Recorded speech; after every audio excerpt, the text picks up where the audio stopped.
He walked into a grocery store for a bottle of milk. But within minutes, a cop had a gun in his face.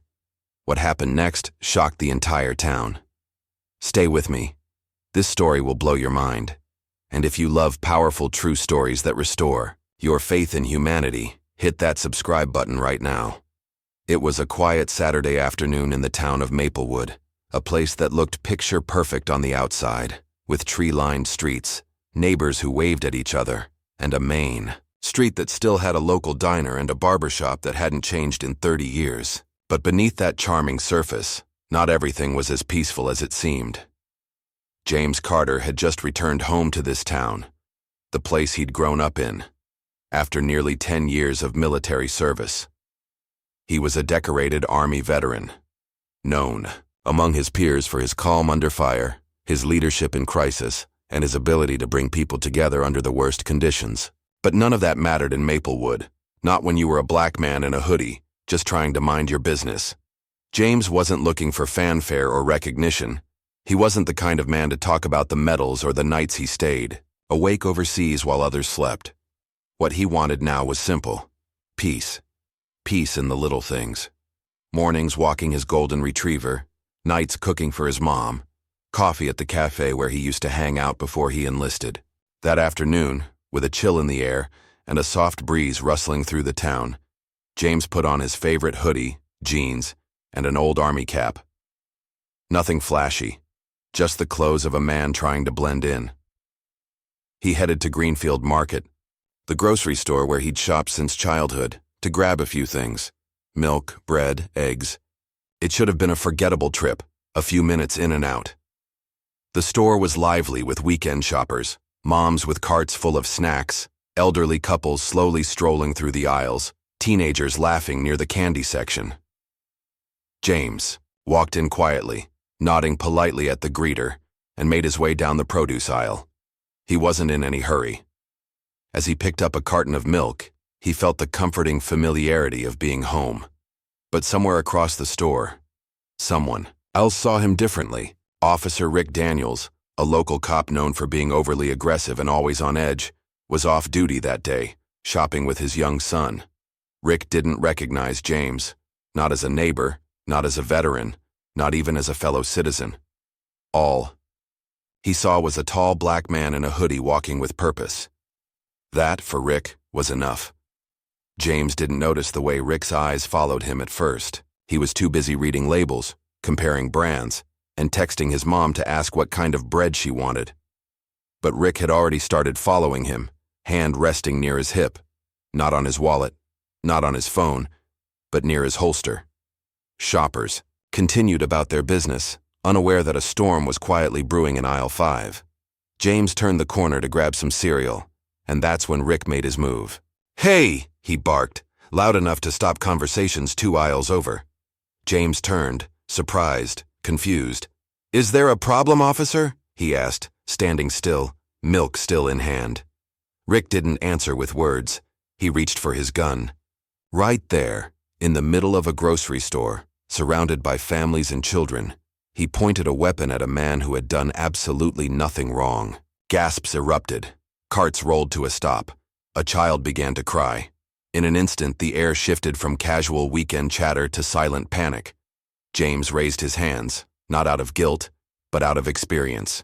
He'd trained for moments of crisis. He knew how fast things could go wrong. "I'm not a threat," he said calmly. "I served this country for 10 years. You can check my ID, check the cameras. I haven't taken anything." But Rick wasn't interested in facts. He was consumed by assumption, by bias, by a need to prove authority even when there was no reason for it. "Empty your pockets," he barked. "Take off the hoodie." More phones came out. Shoppers were recording now. A store employee, Maria, had ducked behind a display and was live-streaming the entire encounter. Another shopper whispered, "That's James Carter. He was in the military. He's a good guy." Still, the gun remained pointed. James stood tall, his voice steady but heart pounding. Then, from the back of the store, the manager, Mr. Lopez, rushed forward, hands raised. "Rick, stop. He didn't do anything. We've got security footage. He's been a regular customer for years. You're making a mistake." Rick didn't budge. His son clutched his arm, frightened. "Dad," the boy whispered, "he's not doing anything." And then came a voice that changed everything. From the back of the growing crowd, an elderly woman stepped forward.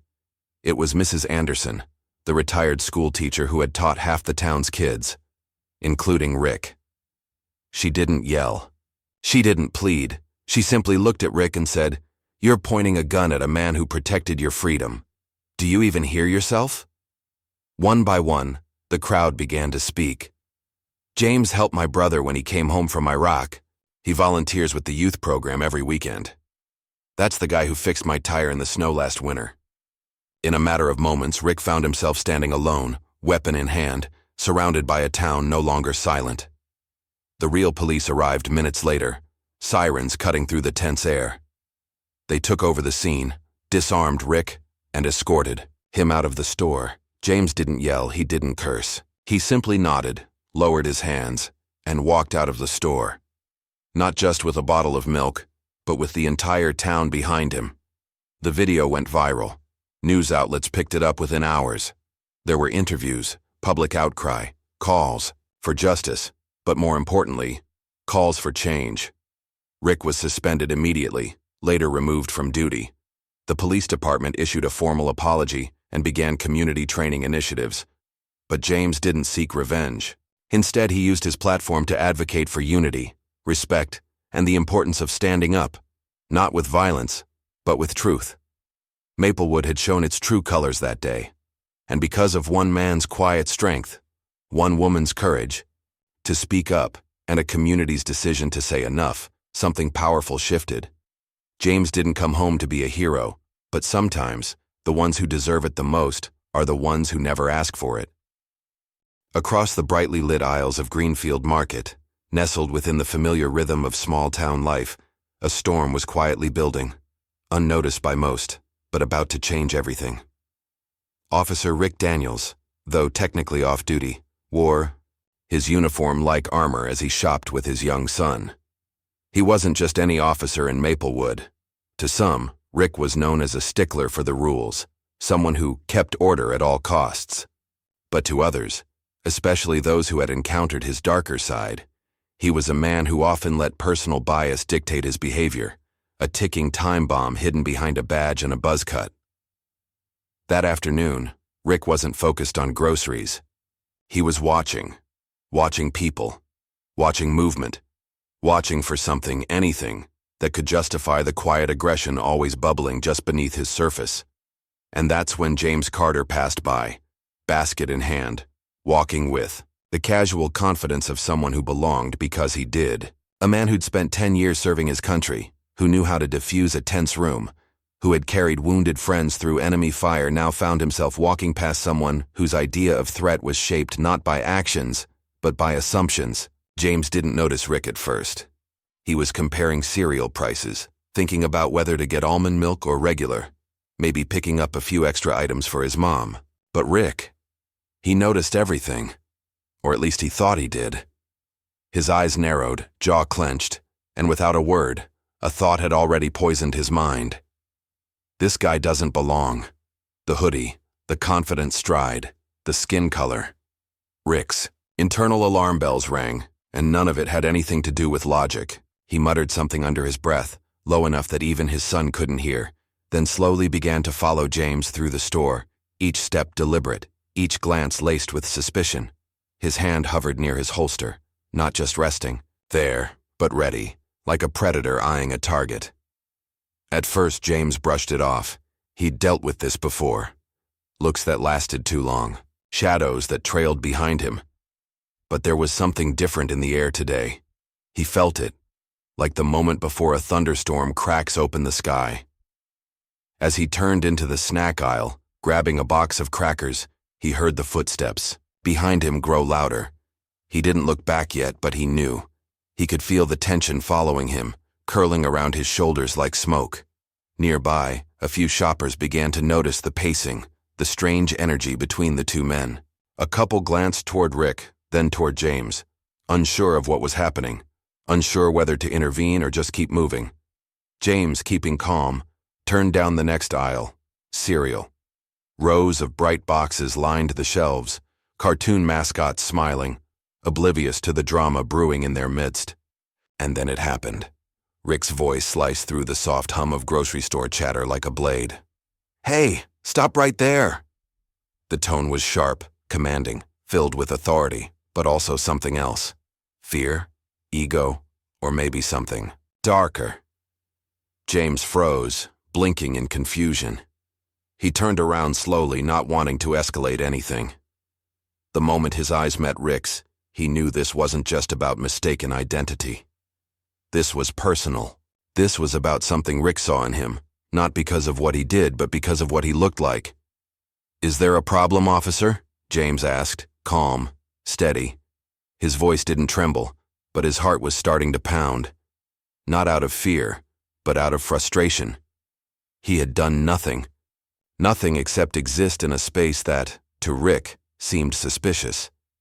Rick didn't answer. He didn't need to. His silence was replaced by a chilling action. He reached for his gun and pulled it out.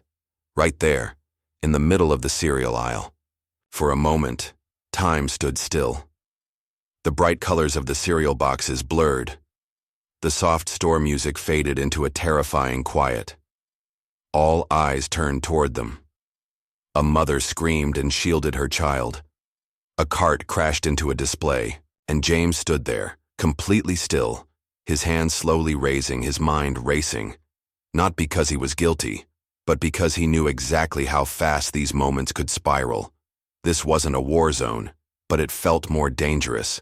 Because this wasn't combat, it was injustice. It was a public humiliation built on nothing more than prejudice. Rick's face was locked in a look of control, or maybe desperation. His hand was steady, but his eyes darted, unsure if the crowd would back him up or turn on him. James didn't flinch. He met Rick's eyes and said, "I haven't done anything. You can check my basket. Check the cameras. I've paid for everything. I'm not stealing. I'm not a threat." His voice was calm, but every word carried the weight of generations. Generations of having to explain, to prove, to survive. People began to whisper. Phones were coming out. One woman, Maria, an employee who had seen it all unfold, ducked behind a shelf and began recording. Another shopper muttered, "Isn't that James Carter, the army guy?" A man whispered to his wife, "He volunteers at the community center. This is insane." But Rick wasn't listening. His eyes were locked on James like he was trying to force guilt into him with nothing but a stare. His son tugged on his sleeve, eyes wide. "Dad, what are you doing?"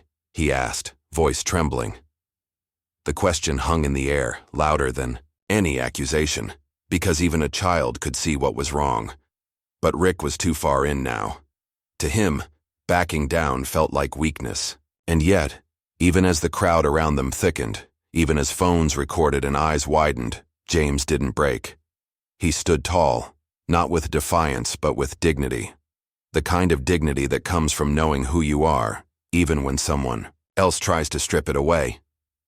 And in that moment, in that aisle filled with cereal boxes and fear, two men stood facing each other, one filled with assumptions and one filled with quiet strength. The scene was far from over, but something had already shifted. The crowd wasn't silent anymore. They weren't just watching, they were awakening. And the story that started with a trip for groceries was about to turn into something far bigger than anyone in Maplewood could have imagined. Gasps rippled through the aisles like an earthquake no one saw coming. A mother clutched her child. A couple froze mid-step with a jar of pasta sauce dangling dangerously from their hands. And a teenage cashier dropped his scanner with a loud clatter that rang through the silence. Time didn't just slow down. It fractured into fragments of disbelief and fear. And in the center of it all stood James Carter, arms slowly rising, his every motion deliberate and measured like he was back on a battlefield. Not in a war-torn village overseas, but in aisle 9 of Greenfield Market, facing down the barrel of a gun held by one of his own country's law enforcement officers. His military instincts surged to the surface. Breathe evenly, scan surroundings, de-escalate. And yet this wasn't a mission with allies and orders. This was a moment where everything he'd served to protect seemed to be turning against him. His heart pounded beneath his hoodie, not out of fear for himself, because he'd faced down worse, but out of the quiet, cold horror that in his own hometown, after serving a decade in defense of freedom, he now had to defend himself from a man in uniform who should have known better. Officer Rick Daniels didn't see James the way anyone who truly knew him did. He didn't see the soldier who had dragged injured comrades from gunfire or the volunteer who coached at-risk youth on Saturdays. He didn't even see the man with a grocery basket full of paid items. He saw a threat where there was none, and worse, he believed in that illusion so fiercely that when James calmly said, "I'm not a threat, I'm a U.S. Army veteran, check the cameras, check my bag, I've done nothing wrong," it only made Rick dig in deeper, as though admitting error would collapse the fragile structure of control he was clinging to. "Drop the bag. Now!" Rick shouted again, voice echoing unnaturally loud as if trying to drown out the uncomfortable truth forming in the eyes of every witness around them. James didn't move fast or slow, just steady. He placed his grocery basket gently on the floor, keeping his hands visible. "I have nothing to hide," he repeated, voice like stone, firm, calm, unshaken. But Rick's hands were trembling now, not James's. Not visibly, not yet, but enough that his son, standing off to the side, eyes wide, face pale, noticed. "Dad," the boy said softly, unsure, scared, perhaps for the first time seeing a crack in the image of the man he looked up to. What Rick didn't know, what his tunnel vision blinded him from seeing, was that this wasn't just a moment of confrontation anymore. It had become something far bigger. Hidden behind a display of granola bars, Maria, a young store clerk, had her phone out, already streaming live on social media. She had seen it all. James walking in, minding his business, Rick trailing behind him like a shadow growing darker. Her hands were shaking, but she kept filming, and she wasn't the only one. Around the store, phones had started to rise like a slow-motion wave. People weren't just watching. They were recording, documenting, standing silently but powerfully in witness to a gross injustice unfolding in real time. In one corner, an elderly woman whispered, "That's James Carter. He helped my nephew get a job after he came back from the Navy." A young couple stared in disbelief, one of them muttering, "We see him at the cafe every morning. He always helps carry groceries for the seniors." But Rick didn't hear any of it. His ears were filled with the sound of his own authority, being questioned, his power cracking under the weight of truth and cameras and the cold realization that he might have just made the biggest mistake of his career. And then, piercing through the silence, came another voice, one filled not with panic or fear but with firm, practiced authority. "Rick, put the gun down," said Mr. Lopez, the store manager, pushing past the frozen shoppers, his eyes locked on the officer. "He didn't steal anything. He's a regular here. We've got footage, everything. You're pointing your gun at an innocent man, in front of your own child." Rick hesitated, and for a moment, the entire store held its breath. His hand didn't lower, but it didn't rise either. He looked around and saw what he hadn't before. Dozens of eyes staring back at him, some wide with fear, others narrowed with disgust. Phones pointed at him like mirrors, reflecting the ugliness of the scene he'd created. His son tugged at his sleeve again. "Dad, please," he whispered. That single word, please, cracked something in Rick. Not entirely, not enough to apologize, but enough to make him freeze, to second guess. And in that frozen moment, it became clear to everyone in that store that the balance of power had shifted. James hadn't moved, hadn't yelled, hadn't done anything except stand with the quiet strength of a man who knew who he was, even when someone else tried to define him by something as shallow as suspicion. Rick's breathing grew heavier. He wasn't in control anymore. The cameras had seen too much, the crowd had seen too much, and most importantly, his son had seen too much. Still, the gun remained drawn, though now it was more a symbol of his fear than any real authority. James finally spoke again, his voice softer, directed not at Rick, but at the people around them. "I came here for milk, that's all. I'm not here to cause problems. I've served this country for most of my adult life, and I came home hoping I wouldn't have to keep proving that I deserve to live in peace." A murmur spread through the crowd. soft words of agreement. Quiet, gasps of heartbreak, a few tears silently falling. This wasn't just about James anymore. This was about what he represented. The countless people who walked into stores or down streets or through airports and were seen not for who they were, but for what someone else assumed. And Rick, standing there, couldn't undo what had already been seen, recorded, shared. In homes around the world within hours, that video would be replayed again and again. An officer drawing a gun on a man with nothing but a basket of groceries and a calm voice asking to be treated like a human being. Yet even as the moment reached its emotional peak, James didn't explode or retaliate. He remained still, strong and centered, an image of composure that made Rick's rage look even more unhinged by contrast. And as the sirens finally grew closer outside, as backup arrived, as officers flooded the store and took over the situation, what everyone remembered was not the weapon or the shouting, but the way James stood. Calm, dignified, with truth on. His side surrounded by a town that had woken up in real time and said, "This is not okay." Rick's hesitation would cost him his job. His decisions would spark investigations, statements from the department, and protests outside City Hall. But the real story, the one that lived beyond headlines and politics, was about James Carter, who walked into a grocery store for milk and walked out a symbol of strength in the face of injustice, not because he wanted to, but because someone tried to strip him of his humanity, and the world chose to say no more. Under the flickering store lights and the oppressive tension that filled the air like thick fog, something unexpected happened, something that would shift the energy in the room and crack the walls of fear that had been holding everyone silent. From the back of the crowd a voice rose, not loud, but clear, firm, and unmistakably authoritative. "That man served this country, and you're aiming a gun at him in a grocery store?" The crowd turned toward the source. It was Mrs. Anderson, a retired schoolteacher with snow-white hair and a spine of steel, known and respected by nearly every resident of Maplewood. She had taught generations of the town's children and had a reputation for fairness and moral clarity that even the most hardened skeptics couldn't deny. Her voice carried not just volume but weight, as if history itself were speaking through her. And just like that, the silence shattered. It was as if her courage had unlatched a door in the minds of the bystanders, and now they began to speak, timid at first, then louder and more certain. "James helped my son with his PTSD after the war," a man near the produce section shouted, stepping forward. His eyes were red with emotion, his voice cracking. "He sat with him for hours when no one else could reach him." Another voice chimed in, this one from a woman holding a toddler in her arms. "He volunteers at the shelter every weekend. My sister said he helped her find housing when she was living in her car." Someone else added, "He was just helping me carry groceries to my car before he walked in here."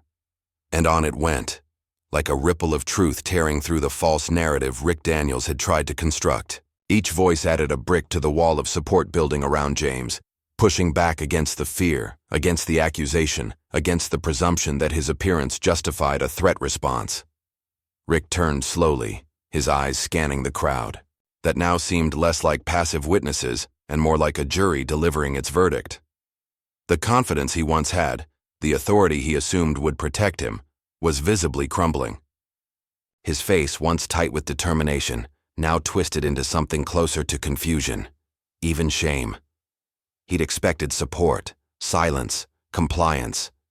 Instead, he found himself standing alone, surrounded not by allies, but by truth, community, and a rising sense of justice that could no longer be ignored. His hand trembled visibly now, the weight of the gun in it suddenly too heavy. James hadn't moved an inch. He stood tall, steady, not needing to say a word.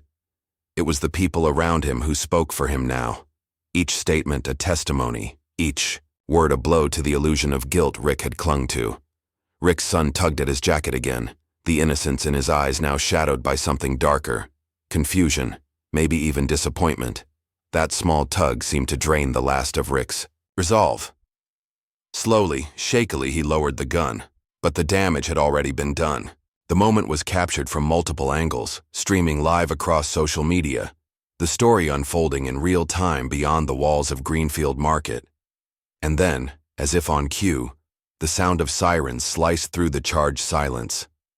Blue and red lights strobed through the windows. The real police had arrived. Within seconds, uniformed officers stormed into the store, weapons holstered but hands ready. The lead officer quickly assessed the situation, his eyes scanning from Rick's gun to the frightened but composed James, then to the sea of recording phones and witnesses surrounding them. "Officer Daniels?" the lead cop said, voice clipped. "And professional, you need to lower your weapon now and step back." Rick, startled out of his daze, took a step backward, gun still in hand but pointing downward. Another officer swiftly moved in, removing the weapon from Rick's hand, while a third reached for his badge. "You are relieved of duty pending immediate investigation," the officer stated, his voice leaving no room for debate. The badge, once a symbol of trust and protection, now looked small and hollow as it was taken from Rick's chest. Gasps rippled again. But this time, they were not of fear. They were of justice beginning to take form. James remained silent, his eyes locked on Rick, not with hatred, but with the unyielding gaze of a man who knew the strength of standing firm in the face of injustice. The lead officer turned to him next, stepping forward with both humility and gravity. "Mr. Carter," he said, lowering his head slightly, "on behalf of the department, I want to personally apologize for what just occurred here. This should never have happened. We are deeply sorry." James nodded slowly.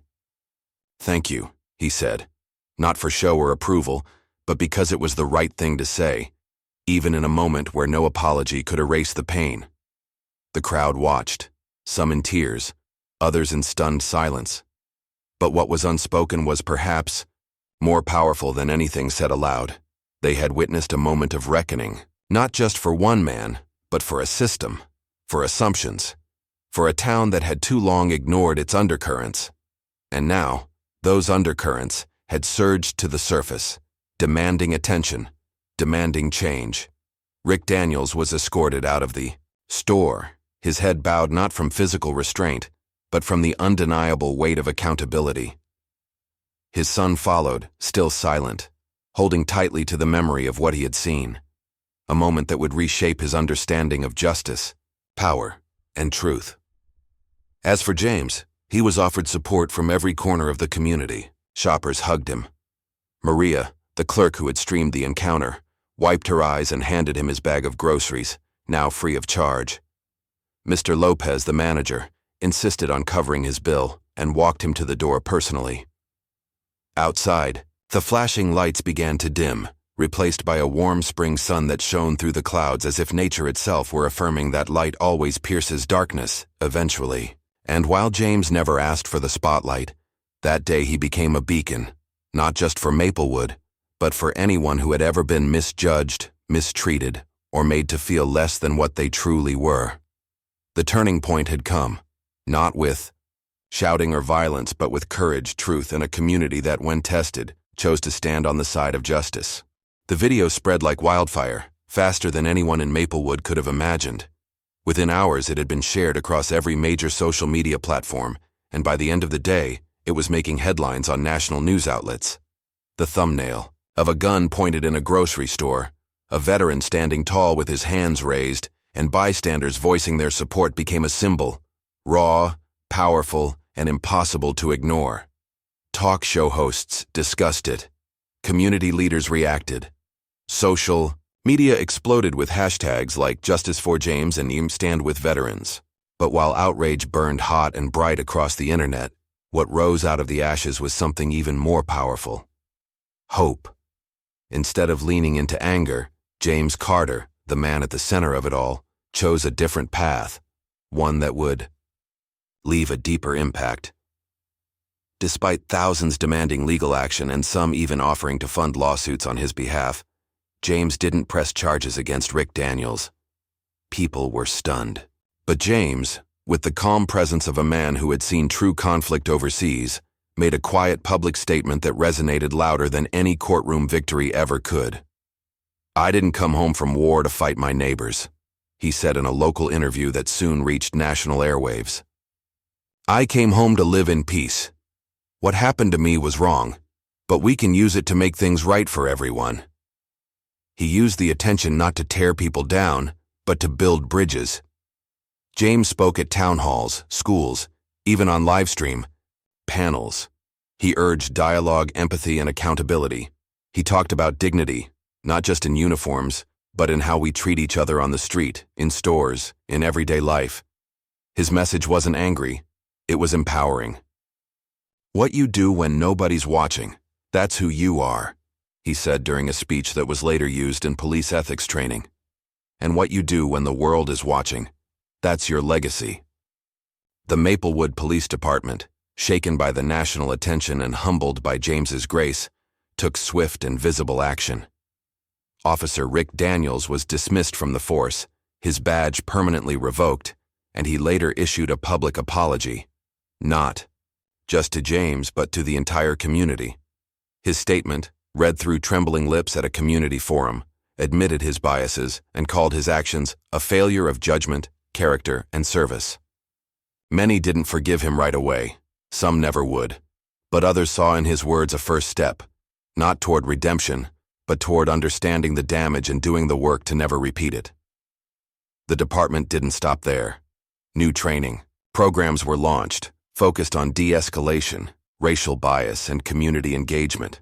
Officers began participating in local events, not just for PR, but to rebuild the trust that had been fractured. Transparency reports were released quarterly. A citizen oversight board was created, and most symbolically, the town invited James to help lead some of those reforms.